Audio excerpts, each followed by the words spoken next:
Good afternoon and welcome to the City Council Oversight Committee meeting of Thursday, October 10th, 2024. Two items on the agenda. The first of these is a presentation of emergency shelter statistics for the month of September 2024.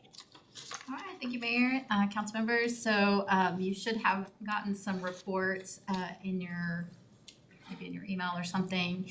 I don't have anything really exciting to report for the month of September. You'll see the numbers were about the same. We stayed full every night, roughly split women and men. The one thing you'll notice is I didn't report any persons housed by food and shelter for the month of September, but most of the reason for that is we have been out of funds. Our rehousing funds were depleted end of August, so we didn't have any funds to use for the month of September. But the good news about that is our contract with the Department of Commerce started over October 1st, so we were able to get back into that. So it was kind of a down month, at least for that specific service.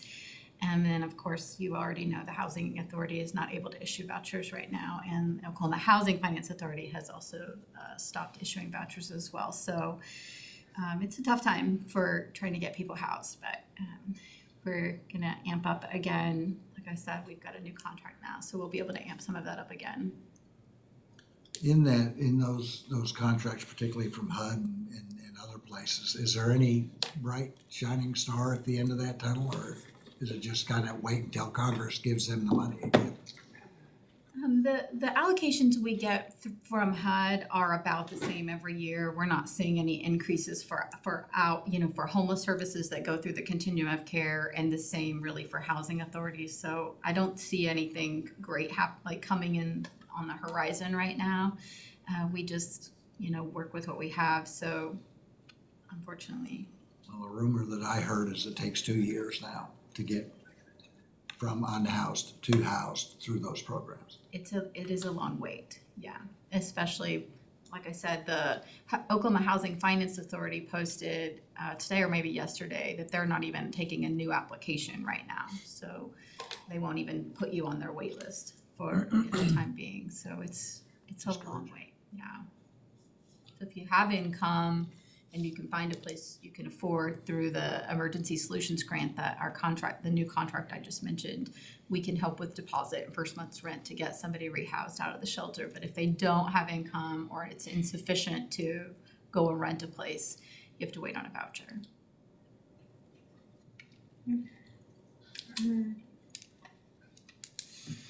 I do have some questions. Sure.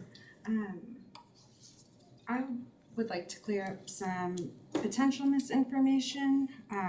So regarding the CLEAT, whether there are people who are certified or not working, how many people are CLEAT certified? We have two people who are CLEAT cert who have active CLEAT certification. Are they there every night? Not every night. We could. I know there was a recommendation that we at least have one of those people. We could rework our schedule to probably make that happen. I'm not sure that that's how it is scheduled right now. Okay. And the reason I ask is obviously there's a lot of stuff out there. So regarding the incident with the knife that was de-escalated, what happened to that individual? I don't believe he was arrested. The police were called, but I don't believe that he was arrested at that incident. And then he was obviously not allowed to stay in the shelter and is on a list of people who are not allowed to stay in shelter. Okay. Does he have a history of violence? Not that I'm aware of. He has a history of mental illness, but that's not necessarily unique to any one individual who's homeless, but not that I'm aware of. Okay. I hate that, the next few questions are going to be belt stabbings, but just to finish up with him. So, are you guys open to wanding and having a CLEAT person there every night? I think that we're definitely open to scheduling changes and that kind of stuff. Now, we have people who have security experience, just not an active person there. So the people that work there, they're there every night. Somebody with experience and training and all of that kind of It was stuff. presented that, and again, this might be part of the misconceptions floating, that you have somebody there that's not a problem. Okay, so the reason I ask about the guy with the knife and wanding is, having gone to that housing conference and listening to people from Pivot talk about really troubled, mentally ill young adults they work with.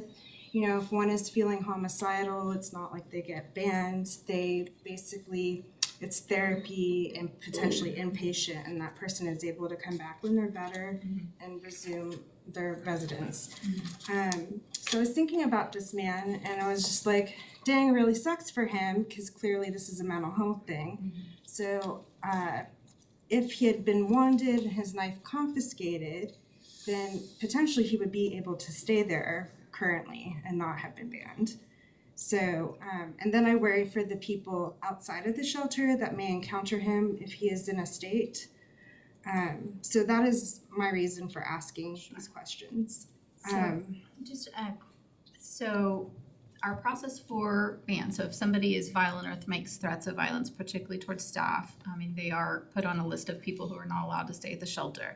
There's a process of which people can ask for that to be changed. So they first submit a letter in writing to me, acknowledging their behavior and talking through the steps that they've taken in between that incident and now and what would be different. And that would include assessing, have they gone for some mental health treatment? And then that letter is sent to the staff as a whole to request feedback. So have you had incidences with this person? Have you noticed a change in their behavior? That kind of stuff. And then we vote as a team of people to decide if they can come back in. So it's not a ban forever. It's a ban until they're in a better situation to come and stay at the shelter.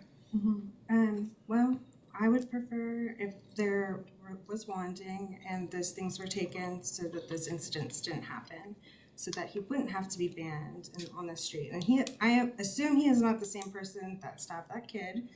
It isn't. So again, clearing up misconceptions out there.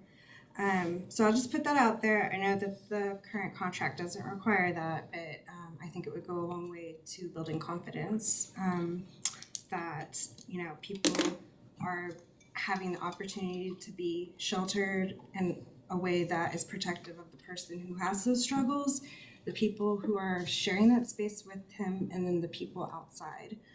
I would like to go to the stabbing thing. So that guy did not interact with the shelter ever? Not a friend's house, no. Okay. And then my question to whoever knows, what is the whole story around this individual and this child? We gleaned from interviews we saw in the news, and I did just have a conversation with Deputy Chief Jackson, who's getting the details from Captain Carl Pendleton on the subject, that it was not a random act by any stretch. The two individuals had spent as much as 2 hours together engaging in activities, and it was reported that the homeless man was smoking something that the 16-year-old thought may have been crack. I don't know if any of that's been verified by the detectives taking this incident through an investigative process, but they did locate the alleged homeless man who was the assailant in the assault, and so investigations are pending right now. Okay. It would be interesting to know if he was transient or from Norman, and if transient, was he released from Griffin? Was he released from the jail? Was he released from Norman Regional? Like, where did he come from if transient?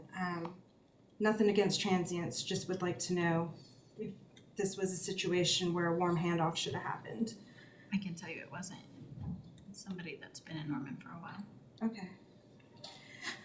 Okay, and then I got a letter about caravans funding, and they said that Food and Shelter was not paying them out of the money that we are paying you for a friend's house, that it was coming from Food and Shelter proper. No, we've been allocating that to a friend's house for Okay, the weekend shuttles, not for daily shuttles. Okay. Daily shuttles, I think, are reimbursed by the city of Norman, but weekend shuttles, they were not operating weekend shuttle last winter when we added that on. okay. Are they reimbursed by us on the weekends? We receive monthly logs of pickup locations, drop-off destinations, and mileage. And we do a mileage reimbursement calculation as per the IRS rate and pay them monthly. So I don't know, it has all the dates on it, and I don't know if it's ever been, if we've ever looked at it to say, oh, it's 5 days during the week, but doesn't include the weekends. That'll be easy enough for us to verify. Yeah, I'm curious, like, do we cover weekends? It seems like we should. We would cover any mileage that they submitted. We didn't say Monday through Friday exclusively. So if they were providing that service over the weekends, they would get the mileage reimbursement. Because as I understand it, there's a service gap on the weekends, and I would hope they're not in a gap, because there are already limited places they can take people on the weekend. Right. So, I see Anthony. I've looked at some of the mileage reimbursements. I think a lot of it, they very rarely actually put in for mileage on the weekend for like weekend service. They do on occasion, but there's nothing in the program that would restrict them from Okay. doing it on the weekend. So I don't know if I'm happy to write them back and say, hey, did you know that you can get this covered through the city if you weren't aware already? So, like, continuously, it's not special. Well, I think they have on occasion. I think it's more maybe like I don't know if that's just what, I don't know if you know, April. I don't know, Anthony and Shannon are who told me that they're possibly able to be reimbursed on the weekends. I didn't know that was a possibility. Yeah, I'm happy to have it out there so that the folks that would like to weaponize this information don't have any ability to do that. I'd like for all of us to be working off the same facts. Okay, that's it for me. Thank you. Yes, sir. I think on that same line, we just want to make sure that we're not both reimbursing them for the same trip, I guess. City Yeah. and Food and Shelter are both. Sure, that makes sense. I'm not speaking for caravans. I mean, I reached out to them because, like I said, last winter, people were having to walk from it on the weekends through downtown. And so it was really an effort to try to, one, keep them safe and out of the winter, and two, keep 52 people from walking through downtown Norman on Saturday and Sunday mornings, and then in the afternoon back.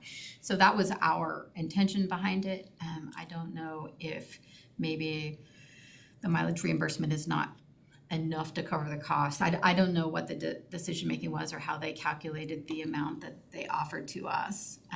But since I found that out, we are waiting to hear back on all of that. So The accusation that they're double dipping, I think we just want to make sure that's not actually happening. sure. And so a couple of questions I had too were on the report. 89 unique guests stayed during that month, and it says 55 of them stay less than 30 days. So And that information comes from one of those HMIS derived reports. So I know there's a lot of talk about lots of things out there, but you can see that specific information on those reports. I just targeted that one because it was something that had been brought up. So it seems like a majority of them are staying less than 30 days. Where are they going? They're finding housing, but we also know that the Yeah. vouchers are at a halt right now, and there's no. I don't know if I could answer that question really affirmatively. Some of them may have found places to go, a couch to sleep on or something like that. I really don't know. And sometimes they get benefits and they go stay in a motel for a week or so, and then they come back needing shelter again. I don't know if I can answer that question. I would have to dig dig a little deeper. But it seems a majority, at least in this window snapshot, majority of guests have not needed to stay there even a whole month Right. and have been able to find some other Yeah. situation. And so, and then out of that 89, and just confirming that that's what I'm looking at, 34 out of 89 have reported having a physical disability, and then 27 of 89 having a domestic violence history. Is that, I'm guessing that it's probably weighted more towards women, but I'm assuming there may be men as well It's that are yeah. maybe staying in the shelter for that reason.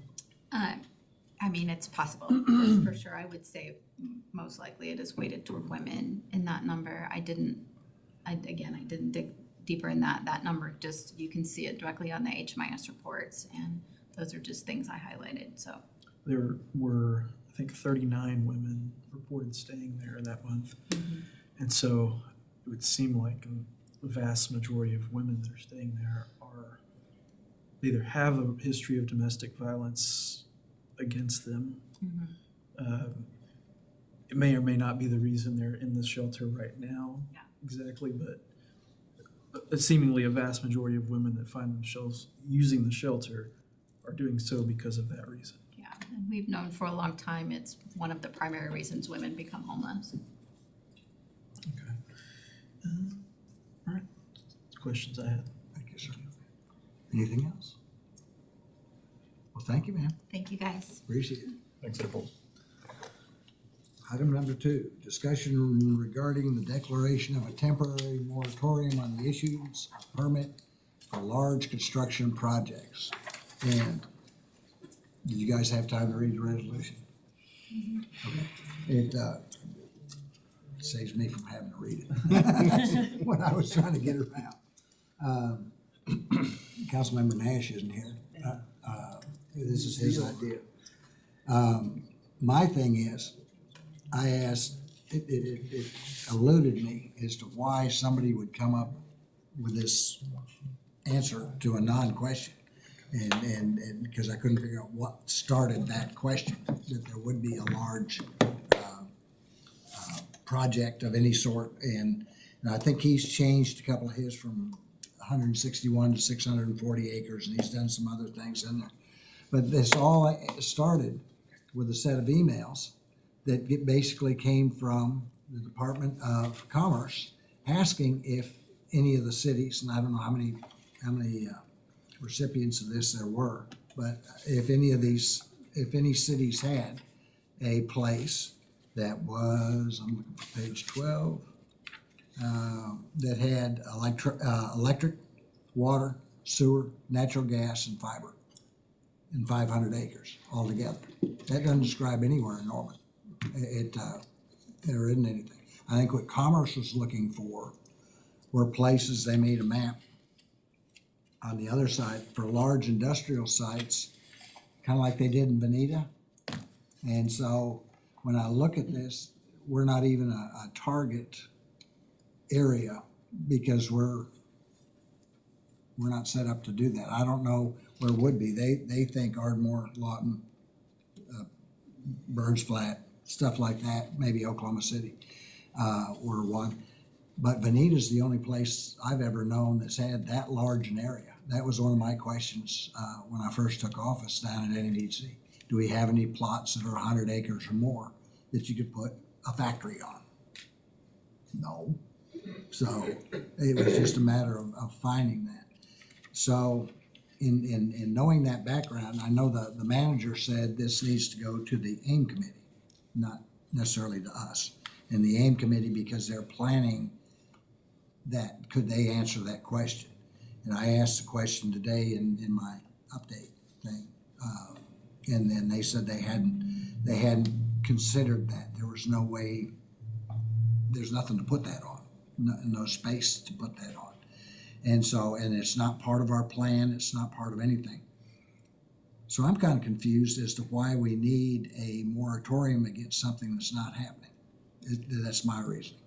Thoughts?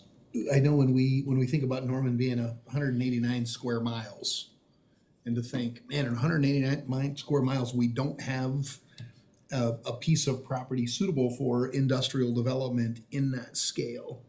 And with only one such property in the entire state of Oklahoma that gets all kinds of attention from lots of industrial developers, there were 28 inquiries into the one mega site in Oklahoma. And they were talking about, electric car manufacturing, a battery plant, big giant industrial investments of hundreds of millions of dollars. And you could find lots of 500-acre places on a map that won't ever be served by municipal water or municipal sewer. And the odds of finding a 500-acre site with enough access to enough electricity for one of those mega sites, very unlikely. So our push to the AIM steering committee is there, any spot that you see that could be industrially developed? And honestly, the biggest thing on the map that is in discussion right now has to do with the RTA at the south end of Norman on a big triangle piece of property. It's about a 90-acre site that we would need about 17 or 18 acres for the rail maintenance yard for RTA. Our thought was, could the Norman Economic Development Coalition use the balance, about a 70-acre site, for a light industrial user who wouldn't mind being next to a bunch of rail cars? And that's the biggest opportunity on the whole map for economic development of an industrial flavor. So nothing in that resolution would prevent that from happening, but we also didn't really see anything that was applicable to that resolution. And it just seems to be, and that'd be down in Ward 7. And so it would be, it's not in 5, it's not protecting the water that goes to the lake down there. I think all that flows, almost all of it flows It's to platted the, for a single family right now. yeah. Yeah, And Hunter Miller owns it, and he said, I'd love to sell you 20, but I wouldn't want to try to build houses next to a rail maintenance yard, so you can buy all of it. And of course, we don't really inventory industrial land or economic development land, but the NEDC can.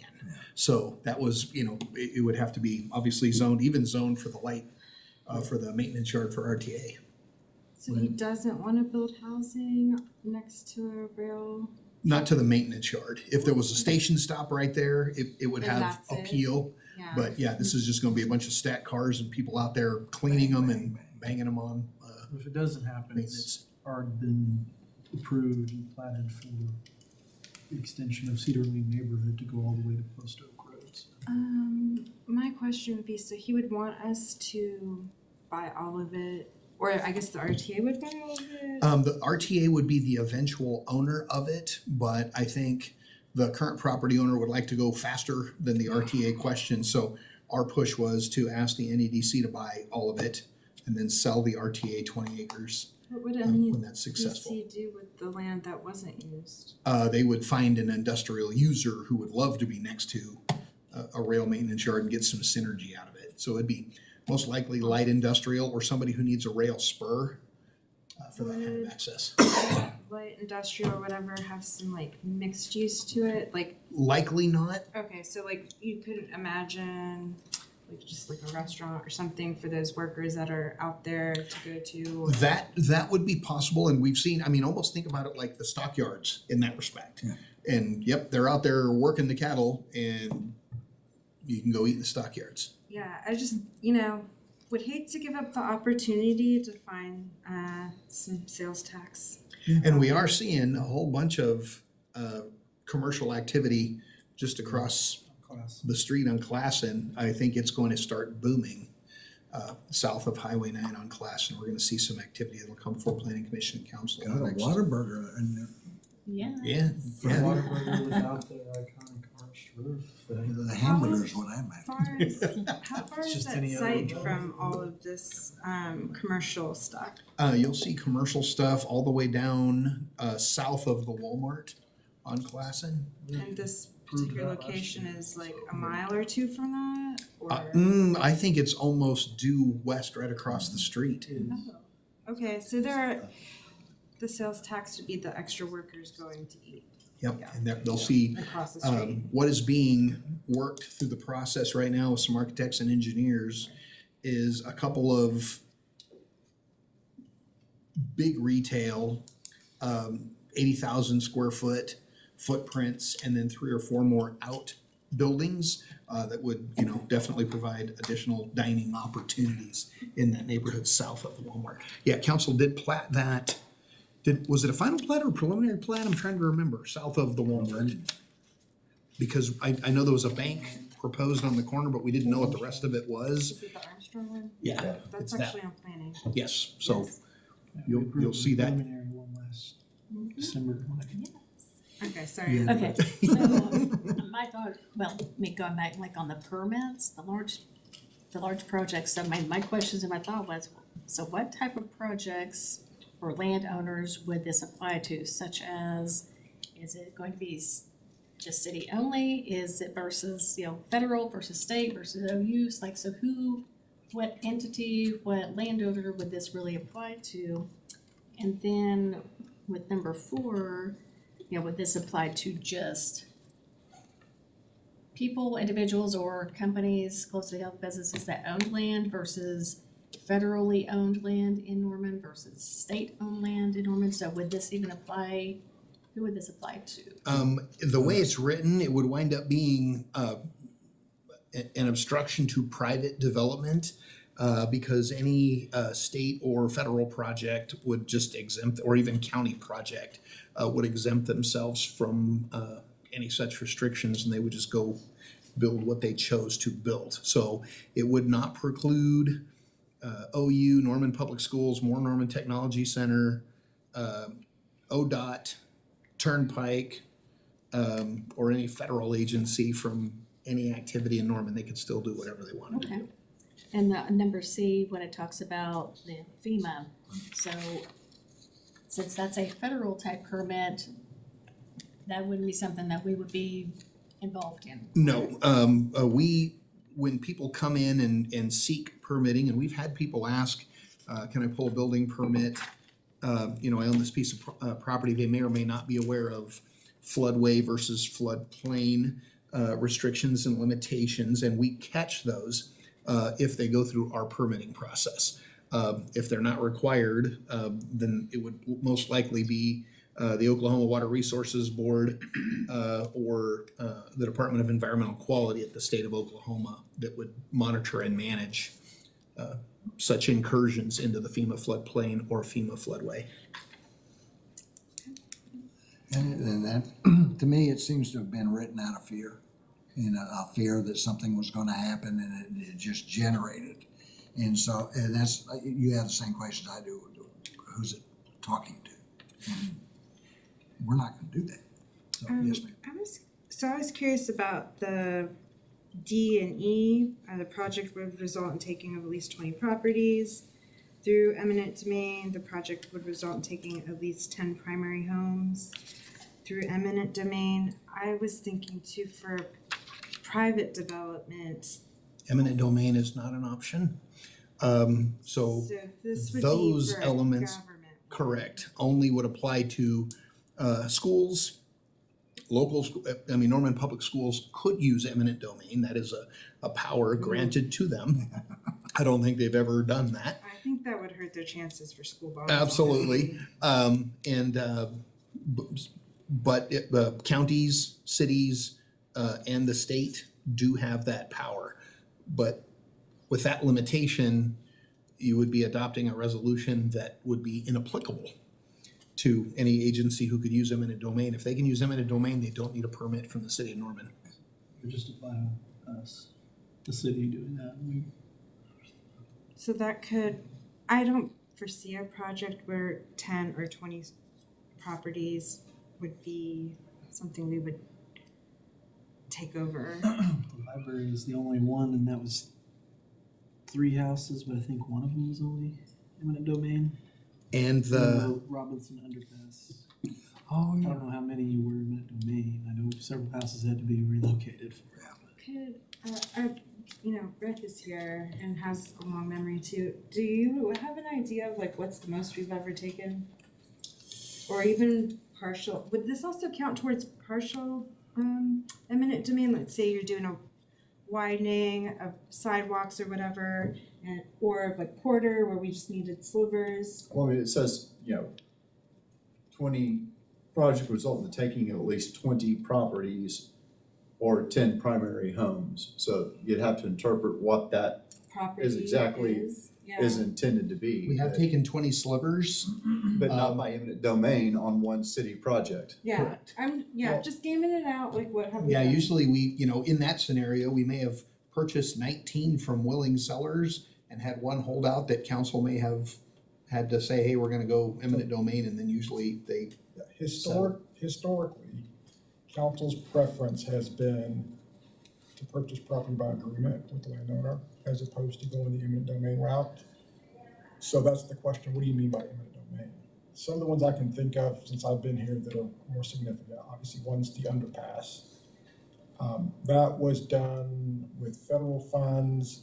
We agreed with everybody except there were some billboards on the south side of Robinson, just west of the railroad tracks that, At the restaurant? yeah, there were some billboards there. Oh. The one by Lamar, By the 7-Eleven. Yep. former Councilmember Hickman was their attorney. He filed an inverse condemnation action. We won in district court, but federal law has a more liberal interpretation of what a taking is. So we got called up to the ODOT and we were told, yeah, you gotta take it. There was significant issues on the Alameda widening back when that was done, specifically that what is now the church, I can't remember what denomination it is, but it used to be a funeral home. And they were arguing that bringing the roadway closer to their sanctuary was gonna have a negative impact on they have funeral services there. We did have a fairly contentious litigation with regard to that, but there really haven't been a lot. The majority of the ones that we have issues with are when there's a deadline for us to start the project to get funding. Sometimes we have to do eminent domain so that we can get access to the property so we can move forward with the project. We usually still try to resolve those by agreement, so. But never like 10 in one go or anything like that. There may be an occasion when we have to do that many, but usually those are not total takings. Yeah. Usually it's just some small part of the property that we're taking, but again.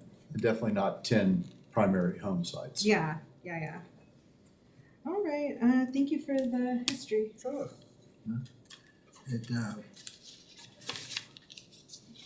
What do you guys suggest we do with this? I'd suggest that we take no action on it and just let it, unless he wants to argue it again. But my thought is just take no action. Yeah, I would say it's kind of, can't have a full discussion when the person who wrote it isn't here, so. And so, Yeah, I would say have a discussion, staff, mayor, with Councilmember Nash, and if he wants to bring it up next time, if there's space, and for him to be able to have the whole, whatever he's got in mind, if he wants to explain all that. One of the things to keep in mind, and part of the difficulty is, usually when we do moratoriums, it's because of some specific issue that we want to study, and usually we have already engaged a consultant to do the work that we need to be done to give us advice with regard to how we're moving forward. This one is a little bit difficult, because my understanding is it's for the purpose of creating a NEPA-type process for the city for these types of projects, but with the understanding that NEPA projects or NEPA studies are not for the purpose of stopping projects. They're for the purpose of identifying environmental issues that need to be mitigated. So we go out and those studies are done usually internally by whatever federal agency is proposing a project. So that federal agency has staff. They go out and collect the information. They'll review it, they'll say, we've identified these particular environmental impacts, so you need to do something, you need to tell us what you're gonna do to mitigate those. They tell you, and then the project moves forward. I looked, because the federal government has a database that'll tell you all the NEPA studies that have been done, and I limited it to Oklahoma and roadways, and the only one that's been done was for the Crosstown Expressway up by Bass Pro Shop, when they did all that sort of. Oh, yeah. And they did a NEPA study for that project, but again, it wasn't for the purpose of stopping the project, it was simply for the purpose of identifying issues that maybe need to be mitigated. So part of the difficulty for us when you're trying to evaluate what the legal impact would be is I'm really not sure what we're doing. And I'm not really sure what would the purpose of the moratorium be. What are we looking to do? Because there's case law out there, and I sent you guys a memo that talked about it's probably very unlikely that our local regulations would apply to OTA. I know Rob Norman sent you guys an email giving his legal analysis. But one of the major issues that really isn't discussed in that analysis is when you're looking, there are occasions when local regulations will apply to state government. But one of the things that the court looks at on the front end of it is to what extent does the broader interest supersede whatever your local interest is? And there's a case out there that says essentially public highways, including turnpikes, are not matters of local concern. They're matters of statewide concern. And the thought process is it'd be really difficult to do roadways that traverse throughout the state if one municipality had veto power. So if you're planning a project, OTA or quite frankly, ODOT's planning a project to build a roadway from, the Kansas border to the Texas border, if one municipality had the ability to go, yep, you can't do that because you can't come through our municipality, it would totally frustrate that purpose. So there is a really, really strong argument that OTA's interest supersedes our interest, whatever that interest would be. And then you would talk about the issue of, well, if our interest is things like environmental issues, there's a mechanism through the state to have those issues addressed that we don't really need to duplicate. And if we were to do something along those lines, we're probably just buying ourselves a lawsuit. I would suspect that we would probably get sued for the purpose of trying to determine whether or not our regulation, whatever it is, applied to OTA. And of course, and we've talked about, you can make good law, you can make bad law. And there's a significant possibility that we would be making bad law if we took that route in an attempt to try to prohibit OTA from coming through Norman.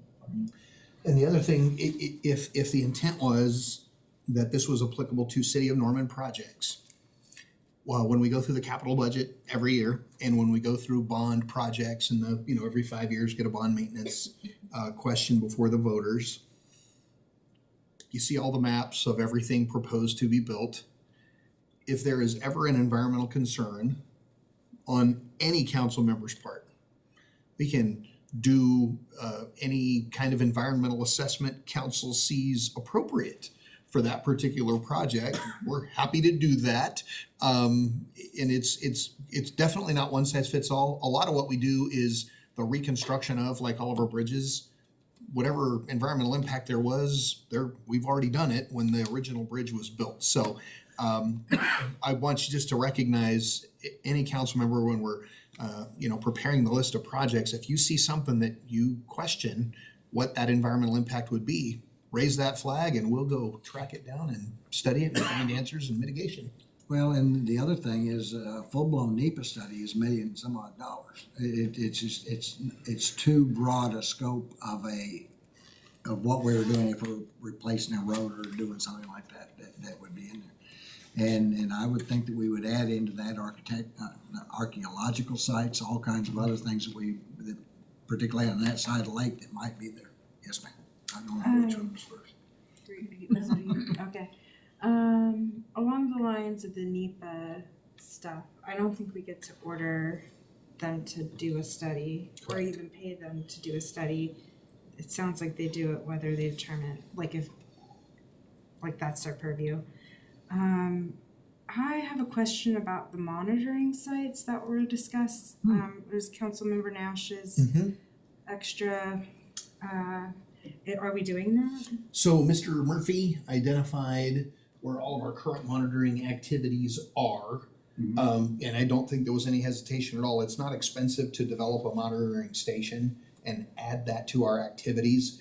To give us baseline data to say, here's what the impacts are today before the OTA has developed anything. And then we could identify what the impacts are after operation. And remember, this is a multi-year scenario.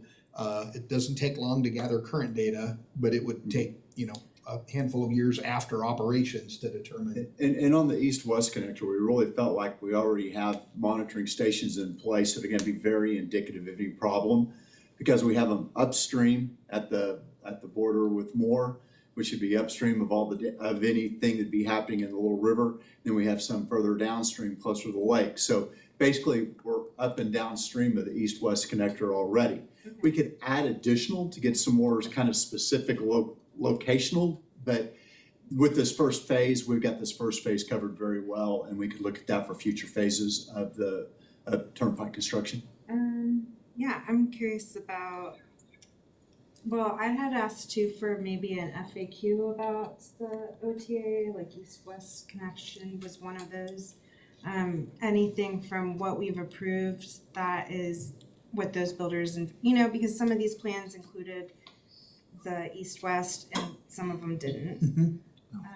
The other thought would be like, where are the monitoring stations in relation to this? And honestly, when we think about where a picture is worth 1,000 words, that could very well be an opportunity where in our FAQ, we can put a link to the map that shows, all of our monitoring activity upstream and downstream. I think that makes perfect sense. And I think we could also put a link to those developments along the Indian Hills corridor that council's already approved, the multifamily that I recall. I don't remember a single family development platted along Indian Hills yet. Not recently. Gene, are you aware of a recent single family platting on Indian Hills?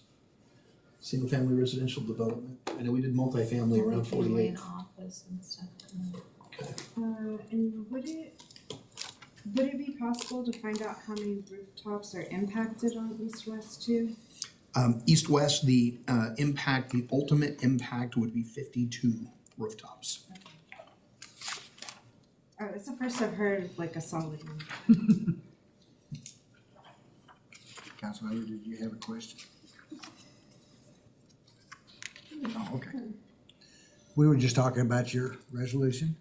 Yeah, thanks. I was the last to find out about that. Nobody informed me that was going to be on today's agenda. Oh. So, but I was listening to the meeting on the way here. Good. So, see if we go kind of in reverse. Yeah, we can't force anybody to do a NEPA study. That's federal. This moratorium is to put a stop, or at least to put a pause on large projects so that we can put our own ordinances together that define our own studies that will be largely influenced by the National Environmental Protection Act.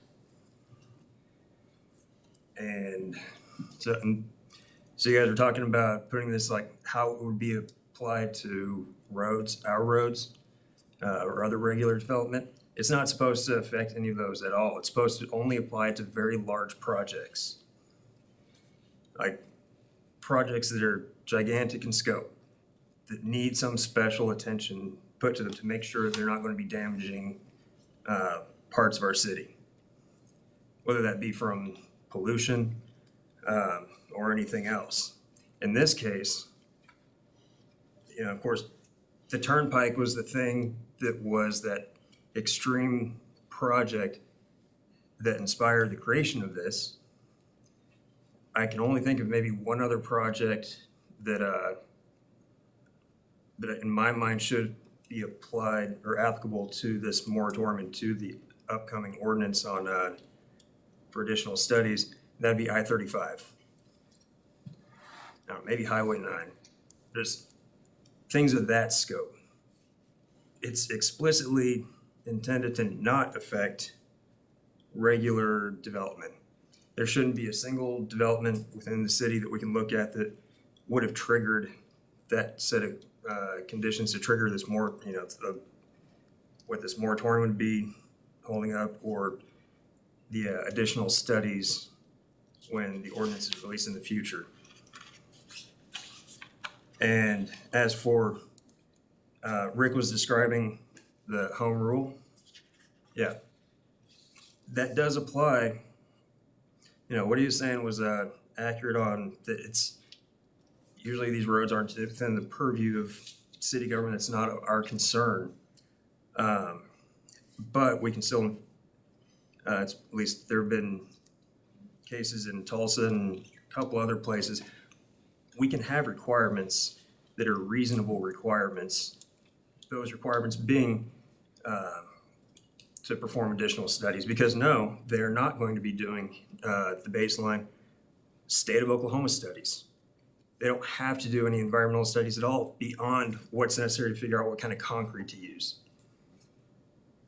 That was one of the problems that people identified early on, which is why there's a push for state legislature to require them to do studies. That didn't make it through.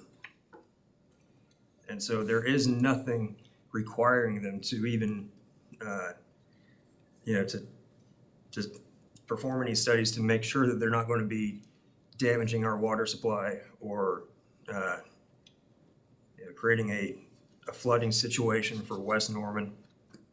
And those are the gaps that we need to fill if we're going to ensure that Norman's going to have a water supply for the next 50, 60, 100 years. Otherwise, we might as well just start buying our water from Oklahoma City.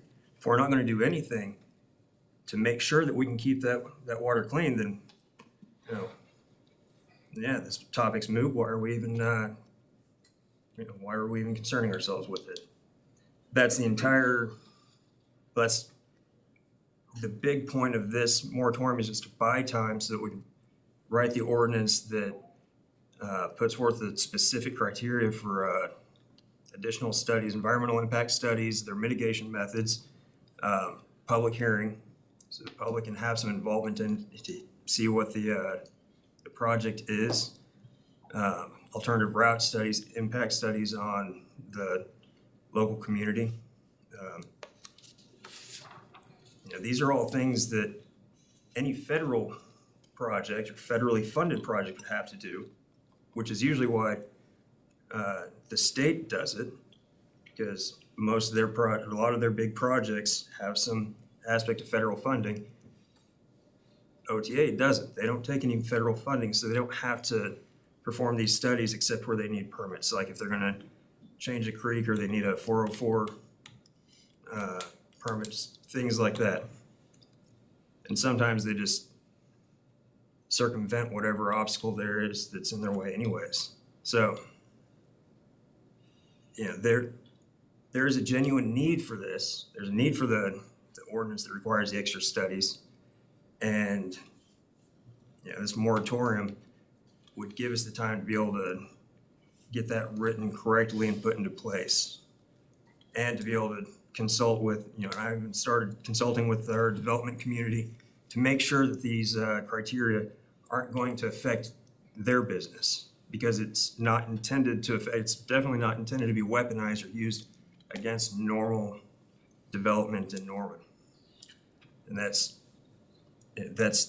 should be a very big, bolded, highlighted point, that it shall not be used to be weaponized against the development community. If we can point to any other project that would that we've seen that would trigger this, well, that means that we need to adjust the criteria a little bit more, make it a little bit stricter. So I believe the approach to ask the state legislature to include environmental regulations in their projects was absolutely the first step. The state legislature did not enact such law in Oklahoma. Now I think we're at a point where we have a difference of legal opinion. Your city attorney has opined that regardless of a Norman resolution or a codified mandate for all of these environmental studies, they can choose to ignore them all. If there is a legal opinion out there saying, no, home rule takes precedence, and if Norman has these ordinances, they can force the state to conduct those studies, then we have a difference in legal opinion. And council may have a desire to seek a third-party legal opinion to determine if such home rule has any hook in a state agency to require them to follow our ordinances. That's what it appears to me. Who would be a third party opinion? Is it an AG thing or is it a? We don't have the authority to ask for an attorney general opinion. I mean, the last time we asked for an outside legal opinion, it was with Spencer Fang. And with the understanding that the question about home rule is whether an issue is a local concern or whether it's a statewide concern. Because if an issue is of statewide concern, our ordinances can't conflict with state law. And I'm looking at a case and it's from 1998 and it says, roads are matters of statewide public policy concern. So when I'm talking about the home rule issue, the first thing I would look at is there any case law out there that tells me whether this issue is public or whether it's statewide? And that citation comes from, and what I mentioned earlier was the case, it's a 1950 case and it specifically involves the turnpike.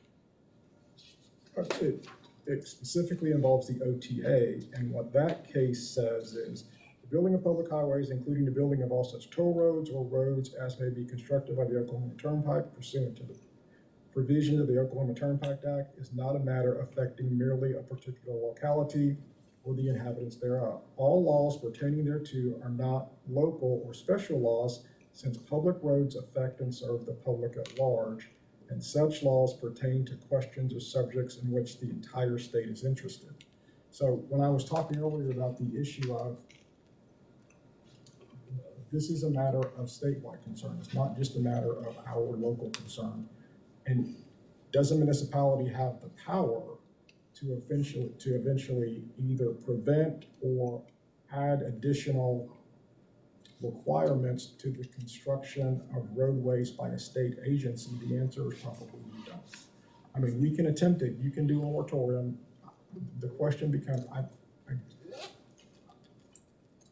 I don't know how OTA would respond. I don't know if they would just say, we're gonna come through and we're gonna do whatever we wanna do and we're not gonna get a permit from you. And the question will then become, how do we go about enforcing that?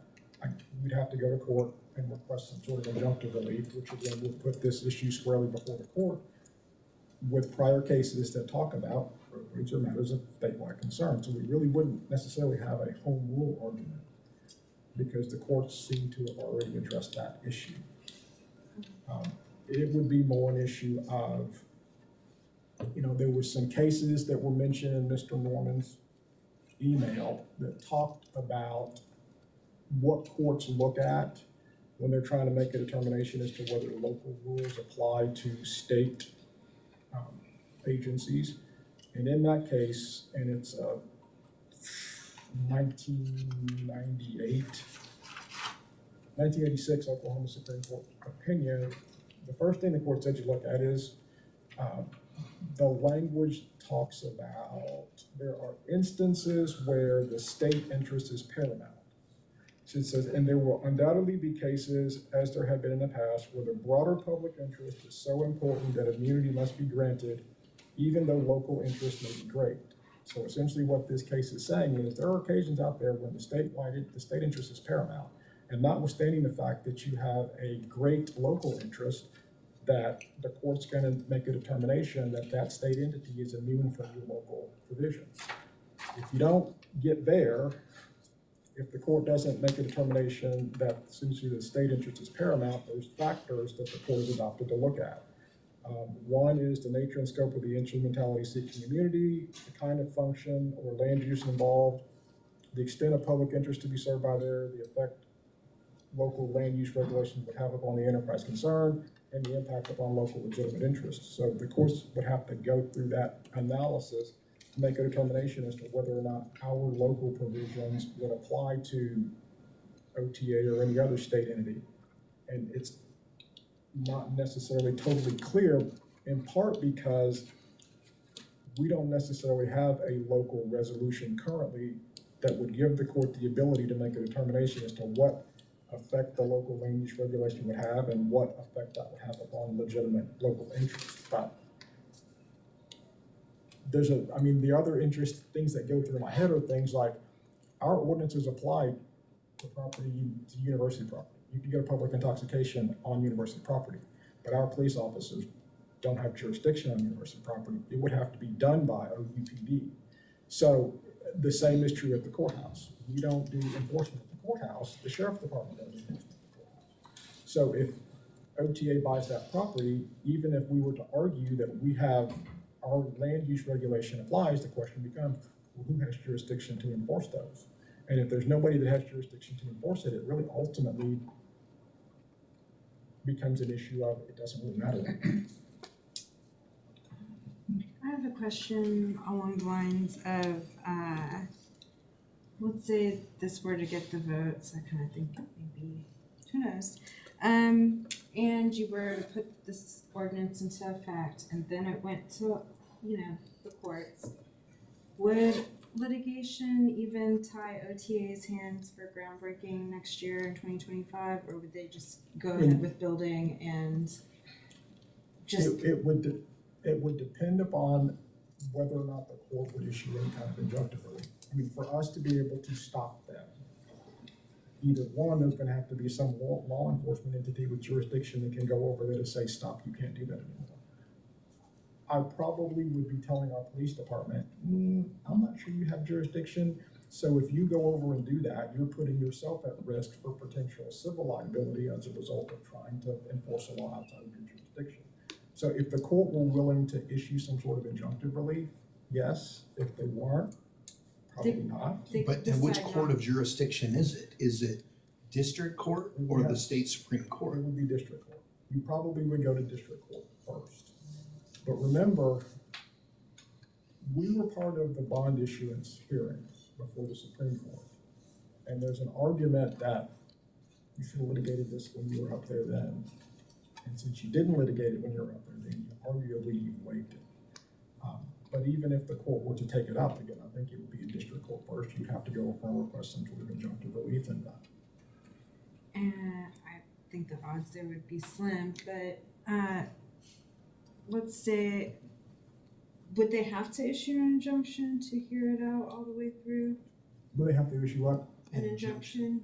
Could you The have? way injunctive relief works is you can go request a temporary restraining order, which preserves the status quo until you can have a hearing on the merits for a temporary injunction. And then you'd go over, the temporary injunction has to be set for hearing, I think it's 10 days after the TRO is issued. So you'd have to marshal your efforts to go over there and make an evidentiary record with regard to the issuance of a temporary injunction. And if the court granted it or denied it, that's immediately appealable. So you would find yourself before probably the Oklahoma Supreme Court. When we've had that issue before, they've made us go before the referee. You have to go make an argument before the referee, and then the referee will make a recommendation to the Supreme Court, and then they'll issue a decision either granting it or denying it. I would assume if you didn't get injunction relief or whatever, that you probably don't have a great case moving forward, or would they throw it out, like, oh, we're not even gonna issue? Usually, it depends on the factual record. I mean, there's a lot of things that factually, you pretty much know what all the facts are on the front end of it. There may be some instances where there's some facts that develop after the temporary injunction hearing that you can take back over to try to see if you can persuade the court to issue a permanent injunction. The one really odd set of circumstances we had in that respect had to do with open carry issue at the music festival. Because when we went over there the first time, Balkman said, yes, you could open carry. And when we went over there the second time, that was a temporary injunction issue. We were really relying on the music festival. It's your festival, you tell us what you want to do. They really didn't want to appeal that. They had the music festival. We went back for a permanent injunction hearing, and he did a 180 and said, yeah, you don't have a right to open carry at the music festival. So Wow. that's a little bit odd. Most of the time, it's resolved at the temporary injunction hearing because they're either gonna say yes or no, and you're gonna appeal, and the court's gonna rule on it, and you're gonna have a pretty good idea as to whether it's worth pursuing some permanent type. Yeah, I'm hearing max, you might get 3 months of, Stay. just the whole working the appeals process, all the things. It doesn't seem like would stop the shovel going in the ground, is what I'm getting at. Well, if the court issued an injunctive relief, I mean, and it kind of goes back to a little bit what we didn't highlight. If you remember, when this started, there was an action by, it was the attorney, I think the lead attorney was Mr. Ward, was Stan Ward, and it was an allegation that the OTA had violated the Open Meetings Act. And when that litigation was filed, OTA stopped work. They pulled all their engineers, I mean, they contracted with engineers. They told all those engineers to stop work. So work on this from the engineering perspective was delayed until that litigation was over. So it's not as if the OTA is the type of entity that's sort of just, flaunts its nose or isn't going to comply with what the court tells it to do. It will, it's just gonna delay the project further until the issue gets resolved. And Rick, when somebody sues us and we don't believe there is adequate standing, or we go ask the judge to kick us out of this, what's that process called? Our defense, that we ask the judge You to, just file a motion to dismiss. a motion to dismiss. And I just, when all those lawsuits were happening and you look at the timeline of where the state Supreme Court was in issuing its authorization to issue the bonds and go forward, my guess would be the state, if we filed a lawsuit and sought an injunction or injunctive relief, that they would just file a motion to dismiss and point to the state Supreme Court ruling that they have authorization to borrow $5 billion. So it could go quicker, not even drag out with appeals or whatever, just be like Could go right off the quick. bat. There is some language in one of those opinions that specifically talks about the court not being willing to be involved in sort of speculative damages. We're not gonna get involved in adjudicating whether or not OTA is gonna violate some rule or regulation in the future. I would anticipate, unless that's one of the difficulties we've been having especially about the north-south, in terms of the damage potential impact on the lake, is we really don't know. And we're just sort of speculating. And the courts seem to be saying, if you don't really have any evidence to show that there's some actual damages, we're just not gonna get involved at this point in the process. And that would sort of go into the issue of, a court might say, yeah, we're not going to issue that temporary injunction, and if we don't, they can proceed, we can go appeal and see what the appellate court wants to do, but you're right, they would be probably turning shovels as quickly as they could to get as far along as they could, so at some point in time, they would have the argument that we're too far along, we can't stop. Okay, just, thank you, I was thinking about all the legal maneuvers. Yeah. So, Did ODOT have to work with the city or get any approval from us when I-35 was widened just, 10 years ago? And then most recently with Highway 9 widenings that have taken place over the last 5 I-35 and Highway 9 are a bit years. different. Obviously, I-35 is federal, Highway 9 is state. Our engineering, this is one of the things we talked about, our current engineering design criteria is limited to roadways that are gonna be dedicated to the city. Because obviously, if they're gonna be dedicated to us for operation and maintenance, we wanna make sure that they're constructed to our standards so that we don't get something that, is faulty. So that's one of the things that we talked about, or Scott and I talked about very early on, was looking at our incident design criteria. The earth change permit and the stormwater permit have their genesis in the engineering design criteria. That's our ordinance provision that requires them, but that's limited to, again, projects that are gonna be public and private construction projects that are ultimately gonna be dedicated to city for operation and maintenance. So ODOT, So if ODOT was doing Highway 9 and they were gonna dedicate it to us, we probably would be arguing that, yeah, you need to get a permit or you need to comply with our engineering design criteria. You have the other way to go with that is, for example, on Ashton Grove, their roads are private. So if your roads are private, you probably don't have to comply with our engineering design criteria. so with Highway 9, yeah, they didn't have to get any permits from the city planning or stormwater or anything to widen Highway 9. Right. Now, sometimes they will, and what Scott and I talked about a little bit earlier is often they will, and they run into a problem and they go, yeah, and we'll go, pretty pleased when you do whatever it is we're asking you to do, and sometimes they say yes, sometimes they say no. So it really just depends on a particular agency. And it goes back to legislative intent. Did the legislature intend to exempt that particular state entity from complying with local regulations? Again, sometimes it's clear that they did, sometimes it's not so clear. And that is the first analysis under that case law that I talked about earlier, is whether there's a clear legislative intent to exempt this entity from complying with local regulation. If it's not clear, then the next question becomes, is the state interest paramount to whatever the local interest is? And if it is, the court's gonna grant them immunity.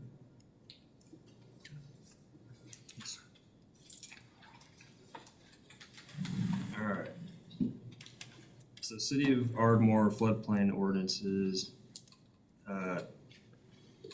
there's a question of whether they'd be enforceable against the State Tourism Commission. The Attorney General didn't say yes or no, but said that they could based on the balancing of interests, interest tests adopted by the Oklahoma Supreme Court. And I imagine that this kind of thing probably hasn't had to be settled by a court, because I think most state agencies are reasonable enough to comply with reasonable requests. The OTA and Jinx had a similar thing over the creek. They ended up settling. So it's not a foregone conclusion that any requests or any ordinances, anything that we put into place isn't going to help. I'd encourage staff and council to stop considering this as though it were intended to stop the turnpikes, because it's not. This moratorium is intended to delay breaking ground so that we can put ordinances in place that require them to perform the studies that they're not performing, but that any other state agency would have to perform. And I fear that this assumption that this is intended to stop the turnpikes is critically biasing everybody's judgment, because it's not to stop the turnpikes, it's so that we can make sure that what they're going to do is not going to damage our water supply. And yeah, we don't know what the future is. I don't think that, it'd be difficult to argue that a project of this scale going through our watershed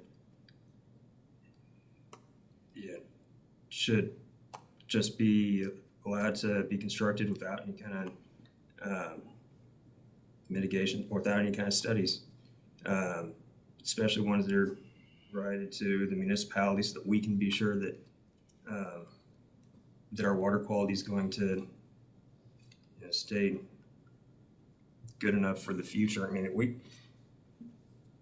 if we don't protect the water supply, then that's one of our most important jobs. Is what we do needs to make sure that the future of Norman can still thrive. And it's not going to thrive if it doesn't have water. We can buy it from Oklahoma City, but that brings in its own sets of problems. And this is simply to get us the time to put an ordinance in place. Maybe it's not exactly to the NEPA standards because there's a lot of parts of the NEPA studies that aren't going to be relevant that we should probably skip. But we should have some standards on what kind of things are looked at when they're going to be putting this thing in. If we don't, then we run a lot of risks. Yeah, we're currently monitoring the quality of water. We're not going to be able to establish causality even with the baseline. We're gonna, because if say it's going to cost $100 million to fix the lake after it's polluted, that's going to go to court. That's going to have a $100 million price tag on the line. We're going to have some pretty unequivocal, without a shadow of doubt, evidence that that thing was the causal source of the pollution. Just a baseline and saying that there's an increase after it was constructed. I mean, the construction process is a long time. There's other things being constructed. There's a lot of arguments to be made that the turnpike wouldn't be the source, and every one of those arguments are going to be made in court. And when there's $100 million on the line to, based on that causality, it's going to be a very difficult case to win. But if we have the right, we won't have to put so much emphasis on that if we can at least have some confidence in what they're going to be building is going to be safe to begin with. But having monitors on either side of where the thing is projected to go is critical. One upstream, one downstream. And beyond the baseline, there's not a whole lot of other sources that can happen between those 2 points. But other cities have dealt with this, and it's not settled in the courts. There isn't a prevailing Supreme Court decision that I'm aware of or Attorney General opinion. And that's probably just because when these situations do come up, just like Jenks, it's probably settled. They probably got together and were able to OTA probably agreed to perform a set of studies and to establish that there's not going to be any consequence from their designs. And we can't just assume that what they're going to build is going to be is going to be perfect. And just look at the Kickapoo. There's new swamplands over on the west side of the Kickapoo, over by the creek that's crossing over. Well, that wasn't part of the design, but that's what happened because they didn't do sufficient studies to establish that that disruption of the water flow wouldn't cause a problem. But once it's built, there's nothing that we're going to be able to do to fix it. This is the time. Anything and everything that we can do to make sure this is going to be as safe and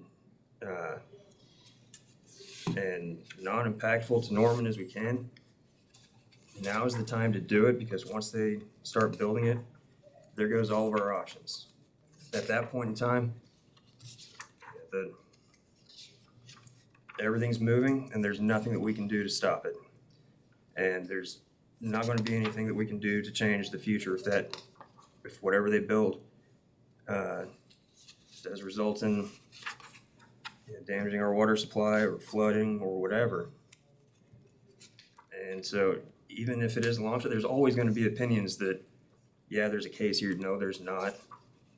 I think if we asked 100 attorneys, we'd get 100 different opinions. And so at the end of the day, while it's fun to hear the trivia of the legal case law and the precedent that's set, because it's interesting, OTA and Jenks, and then State Department of Tourism in Ardmore, that doesn't mean anything.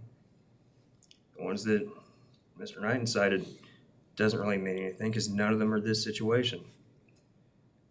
We can either pursue protection of our water supply and our watershed, or we can just ignore it.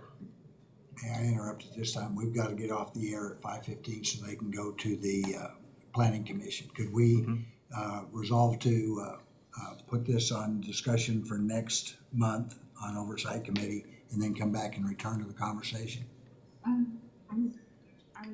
That was what I was gonna ask because of the same time constraints, and there's a word for a project that I definitely wanna catch. But also, I was gonna ask Councilmember Nash if he was willing to, talk to Rick and staff about tightening up where it makes sense. If, we can't force the federal government or pay the federal government to do a NEPA study, do we need that in there? I don't know. Oh, that's where our ordinance would be necessary.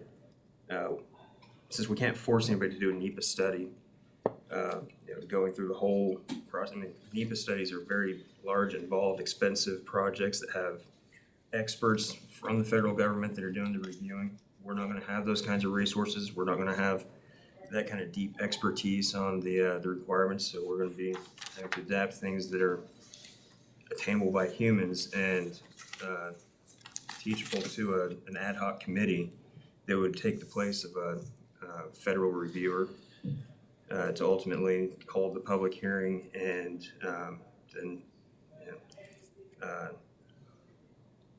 present a statement to the council, who then I suppose that the council could be the ones that are the final say, or that statement could just be required to accompany the application for the permit.